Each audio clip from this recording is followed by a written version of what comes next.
When I booked my ticket to the richest country in the world, I thought I was ready. I had my camera, my small backpack, and my big confidence. I told myself, I will represent the Philippines with pride.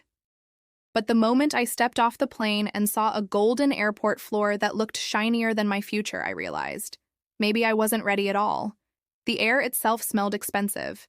Even the Wi-Fi asked for a credit card. The immigration officer looked at me, scanned my passport, and smiled politely. "Welcome," she said. But I swear behind that smile was the question, "Can you afford to be here?" I looked around. The people were dressed like walking luxury stores. One man's watch probably cost more than my entire barangay's Christmas budget.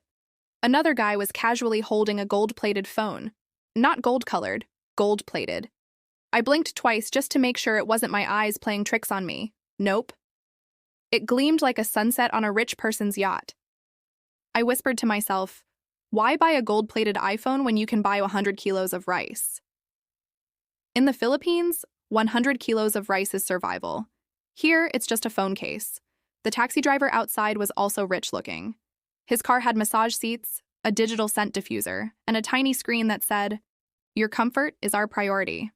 When I told him my hotel's name, he nodded and said, "That will be 50.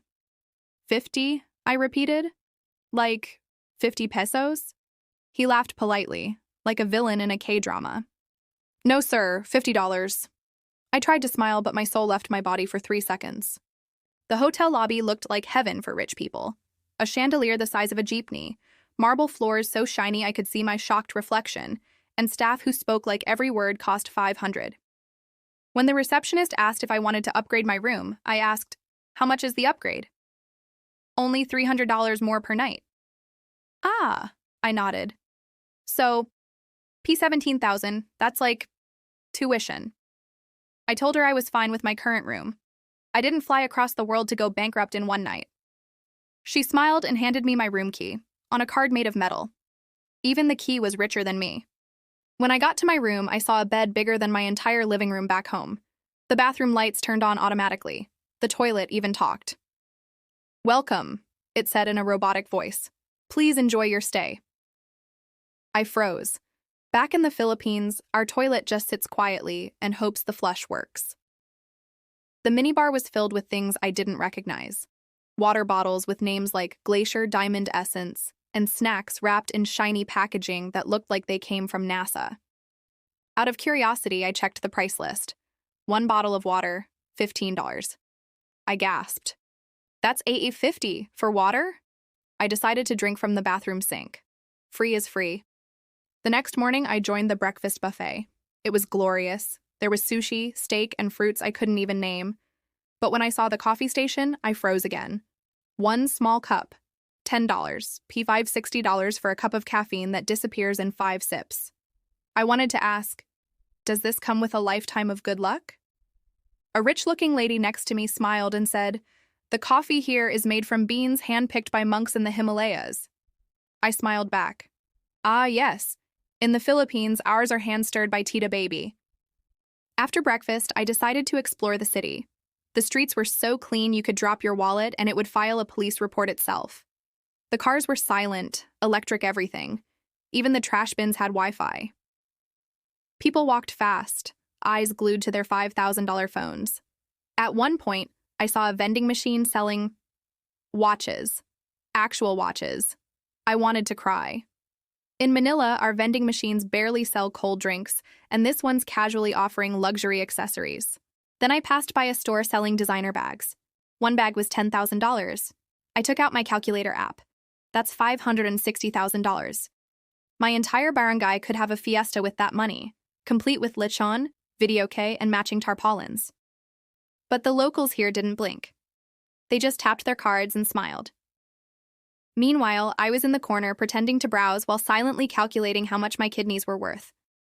When lunch came, I decided to eat at a small restaurant. I ordered something called deconstructed adobo fusion. It sounded fancy. When it arrived, it was 3 tiny pieces of chicken, 1 rice grain, and a drizzle of sauce that looked like an accident. "How much?" I asked. The waiter smiled. $40. I smiled back, but my wallet screamed internally. I wanted to ask, do you offer installment plans for meals? After lunch, I went to a mall, if you could even call it that. It looked like a spaceship designed by billionaires. There was a floor just for jewelry, another for watches, and one dedicated entirely to perfumes that cost more than a motorcycle. Then I found something familiar. Karaoke. My Filipino heart jumped. Finally, something I understand. I ran to the booth and asked, how much per hour? The staff smiled. $100. My smile disappeared. Pives, $600 for 1 hour of karaoke? I could buy my own machine back home. I laughed awkwardly. Ah, okay. Do you have a promo for broken hearts? They didn't laugh. That night, I tried to act fancy. I went to a rooftop bar with a view of the entire city, glittering lights as far as the eye could see. The bartender asked what I wanted to drink. I said, just water. He nodded and handed me a glass. Still or sparkling? I said, whichever one's free. He laughed, then whispered, nothing is free here, sir. That was when it hit me. The richest country in the world isn't just rich in money. It's rich in ways to make you feel poor. Everywhere I went, people looked effortlessly elegant. Their dogs wore sweaters more expensive than my clothes. Their kids had gadgets I didn't even know existed. Even their trash bins looked like they had a college degree. Meanwhile, I was counting my coins and wondering if I could survive the next few days without selling my luggage. On my last day, I decided to visit a local park. It was peaceful, quiet, and filled with people jogging in designer sneakers. I sat on a bench, ate a banana I brought from the hotel, and started laughing. Because despite everything, the luxury, the shock, the prices, I realized something. Filipinos may not live in the richest country in the world, but we are experts in richness of heart. We laugh even when it rains, share food even when there's barely enough, and turn struggles into jokes that make everyone smile. Here, people had wealth beyond imagination, but I didn't see much laughter. Everyone looked too busy earning to actually live. As I got up to leave, I passed by a small souvenir shop. A keychain cost $20. I smiled, shook my head, and whispered, no thanks. I already have my souvenir. Emotional damage. On the flight home, I thought about the people I met, the absurd prices, and the talking toilet that welcomed me like royalty. Then I looked at the passenger next to me, a Filipino family returning home. The mom opened a Tupperware of adobo. The dad laughed while showing pictures from the trip. And their little kid shouted, Ma, ang mahal ng ice cream. We all laughed. Because that's what Filipinos do. We laugh even when things are ridiculous, especially when they're ridiculous.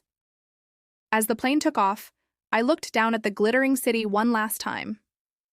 It was rich, yes. But I smiled, knowing I was going back to a place where you can laugh loudly, eat heartily, and buy 3 meals for the price of 1 coffee. Because in the richest country in the world, money rules everything. But in the Philippines, joy is still free. And that, my friend, is priceless. Thank you so much for watching and sharing in my little adventure.